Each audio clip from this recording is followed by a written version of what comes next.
नमस्कार, आप देख रहे हैं कच्चा चिट्ठा और मैं हूं आपके साथ राजप्रीत कौर। महाराष्ट्र की राजनीति में एक बार फिर से भूचाल आ गया है, क्योंकि चाचा भतीजे में एक बार फिर से ठन गई है। वैसे राजनीति में कब कौन आपका दुश्मन बन जाए और कब दुश्मन आपका दोस्त बन जाए, ये कहा नहीं जा सकता है। लेकिन जब आप दोस्त को दुश्मन बनाते हैं तो वो आपकी सारी कमजोरियों को भी जान लेता है, इसलिए उससे बचना मुश्किल होता है। महाराष्ट्र के डिप्टी सीएम अजीत पवार और राजनीति के चाणक्य कहे जाने वाले शरद पवार का भी यही हाल है। पार्टी से बगावत करने के बाद अजीत पवार लगातार अपने चाचा शरद पवार पर हमलावर हैं और अब एक बार फिर से उन्होंने चाचा पर जोरदार हमला बोला है, जिसमें सियासी भूचाल आ गया है। क्या कुछ है पूरा मामला और क्या कहा है अजीत पवार से, सब कुछ आपको बताते हैं। महाराष्ट्र की सियासत में फिर से भूचाल। अजीत पवार ने साधा शरद पर निशाना। जुबानी हमले ने बढ़ाया सियासी पारा। शरद पवार पर लगाया गंभीर आरोप। महाराष्ट्र के उप मुख्यमंत्री अजीत पवार ने एनसीपी प्रमुख और अपने चाचा शरद पवार पर जमकर कटाक्ष किया है, जिससे सियासी पारा हाई हो गया है। उन्होंने कहा कि मैंने 60 साल की उम्र में अलग होने का फैसला किया। कुछ ने तो 48 साल की उम्र में अलग होने का निर्णय ले लिया था। यानी साफ तौर पर इशारा अपने चाचा शरद पवार की तरफ था कि उन्होंने तो 48 साल में बगावत की थी। इतना ही नहीं, अजीत पवार आगे कहते हैं कि वसंत दादा पाटिल को किनारे कर दिया गया। वसंत दादा पाटिल एक अच्छे नेता थे। दरअसल अजीत पवार बारामती में एक कार्यक्रम में बोल रहे थे। अजीत पवार ने इस साल जुलाई में 40 से अधिक विधायकों के साथ शिंदे फडणवीस सरकार के साथ हाथ मिला लिया था। वो अपने इसी फैसले और 1978 में शरद पवार के कांग्रेस से अलग होने के फैसले का जिक्र कर रहे थे। 1978 में 48 साल की उम्र में शरद पवार कांग्रेस से अलग हो गए थे और उन्होंने जनता पार्टी और पेजेंट्स एंड वर्कर पार्टी के साथ गठबंधन में प्रोग्रेसिव डेमोक्रेटिक फ्रंट का गठन किया था। उन्होंने वसंत दादा पाटिल के नेतृत्व वाली कांग्रेस सरकार को गिरा दिया था और फिर मुख्यमंत्री बन गए थे। अजीत पवार ने दावा किया कि उन्हें एनसीपी के 53 में से 43 विधायकों का समर्थन प्राप्त है। उन्होंने कहा कि 9 एमएलसी में से 6 मेरे साथ हैं, 2 निर्दलीय विधायक भी मेरे साथ हैं।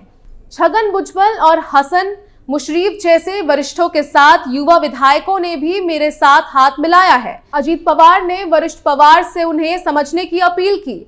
उन्होंने कहा कि पूरे 1 साल से चर्चा चल रही थी, मैंने सही निर्णय लिया और इसलिए पार्टी के कई कार्यकर्ता और नेता साथ आए। मैंने उन्हें कोई धमकी नहीं दी है। सत्ता में रहने से हमें फायदा हो रहा है। उन्होंने लोगों से कहा कि आपसे वादा करता हूं कि मैं जो भी निर्णय लूंगा वो आपके सर्वोत्तम हित में होगा। जब से मैं उप मुख्यमंत्री बना हूं तब से मैं कई मुख्यमंत्रियों से मिल चुका हूं। वैसे आपको बता दें कि ये पहली बार नहीं है। इससे पहले अभी हाल ही में अजीत पवार ने एक और खुलासे से सबको चौंका दिया था।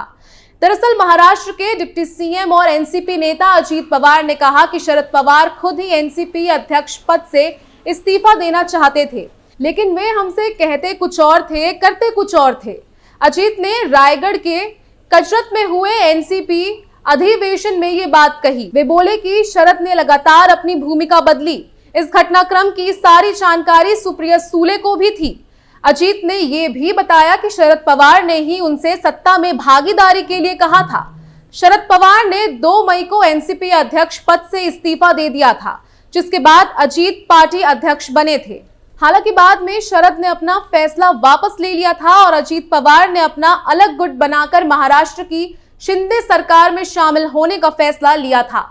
जुलाई 2023 में उन्हें डिप्टी सीएम बनाया गया। अजीत पवार ने बताया कि प्रफुल्ल पटेल, अजीत पवार, छगन भुजबल, सुनील तटकरे, जयंत पाटिल, अनिल देशमुख, रामराजे नाईक निंबालकर, दिलीप वालसे पाटिल, हसन मुशर्रफ, धनंजय मुंडे, हम में से 10 से 12 लोग देवगिरी में बैठे थे।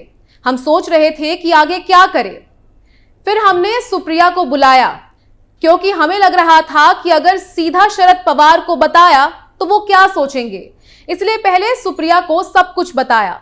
तब सुप्रिया ने 8 से 10 दिन का वक्त मांगा था और कहा कि ये उन पर छोड़ दीजिए कि करना क्या है, वे शरद पवार को मना लेंगी। अजीत समेत बाकी नेताओं ने 8 दिन इंतजार किया, फिर साथ बैठकर फैसला किया कि हमें ही साहब शरद पवार से बात कहनी चाहिए, क्योंकि विधायकों के कामकाज पर रोक लगा दी गई थी।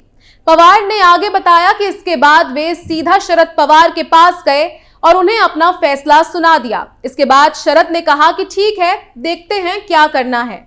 फिर हम यशवंतराव चौहान इंस्टीट्यूट गए। समय बीत रहा था। हमने उनसे कहा कि जल्द फैसला लीजिए। फिर बोले ठीक है। 1 मई को ध्वज सलामी इवेंट के दौरान शरद ने उन्हें फोन किया और सरकार में शामिल होने के लिए कहा। साथ ही ये भी कहा कि वे एनसीपी अध्यक्ष पद से इस्तीफा दे रहे हैं। शरद पवार इस्तीफा देंगे, ये बात किसी को नहीं पता थी। इस बारे में घर में सिर्फ 4 लोग ही जानते थे। फिर शरद ने इस्तीफा दे दिया। 15 सदस्यों की एक कमेटी बनाई गई। कमेटी ने बैठकर अध्यक्ष चुनने को कहा। 2 मई को बुक लॉन्चिंग इवेंट में जब शरद पवार ने इस्तीफा दिया तो हर कोई हैरान रह गया। अजीत ने आगे बताया कि इसके बाद शरद पवार घर चले गए। फिर लोगों के रिएक्शन आने शुरू हो गए। इस्तीफा देने के बाद आनंद परंजय और जितेंद्र अवध को बुलाया गया। उन्हें इस्तीफा वापस लेने के लिए यशवंतराव सेंटर के सामने प्रदर्शन करने कहा गया। मुझे पता नहीं क्यों, अगर आप इस्तीफा नहीं देना चाहते तो ना देते। शरद पवार की बेटी सुप्रिया सूले ने 17 अप्रैल को कहा था कि 15 दिन में महाराष्ट्र की राजनीति में 2 बड़े विस्फोट होंगे। बयान के ठीक 16वें दिन यानी 2 मई को 82 साल के शरद पवार ने राष्ट्रवादी कांग्रेस पार्टी का अध्यक्ष पद छोड़ने का ऐलान कर दिया। पवार ने कहा कि वो इस्तीफा देने जा रहे हैं। उन्होंने इसकी वजह नहीं बताई है। शरद पवार ने इस्तीफे में लिखा कि मेरे साथियों, मैं एनसीपी के प्रेसिडेंट का पद छोड़ रहा हूं, लेकिन सामाजिक जीवन से रिटायर नहीं हो रहा हूं। लगातार यात्रा मेरी जिंदगी का अटूट हिस्सा बन गया है। मैं पब्लिक मीटिंग और कार्यक्रमों में शामिल होता रहूंगा। मैं पुणे, बारामती, मुंबई, दिल्ली या भारत के किसी भी हिस्से में रहूं, आप लोगों के लिए हमेशा की तरह उपलब्ध रहूंगा। लोगों की समस्याएं सुलझाने के लिए मैं हर वक्त काम करता रहूंगा। लोगों का प्यार और भरोसा मेरी सांसें हैं। जनता से मेरा कोई अलगाव नहीं हो रहा है। मैं आपके साथ था और आपके साथ आखिरी सांस तक रहूंगा। तो हम लोग मिलते रहेंगे। शुक्रिया। शरद पवार मुंबई के वाई.बी. चौहान सेंटर में अपनी पॉलिटिकल बायोग्राफी लोक भूल भुलैया संगति का विमोचन कर रहे थे। इस किताब के पन्ना नंबर 319 पर उन्होंने लिखा, महाविकास अघाड़ी की सरकार सिर्फ सत्ता का खेल नहीं थी।